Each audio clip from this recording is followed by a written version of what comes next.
Well, we've got opposite ends of the scales. We've got my Leatherman Crater c33l for the launcher bit. This is my work knife.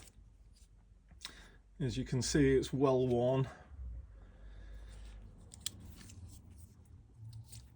And then we come to my out of work EDC, which is Mahou Knives V3,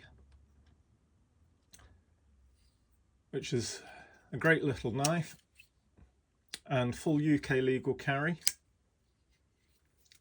whereas the Crater is not UK legal because it's frame lock. But I only use it at work, so that's not too bad.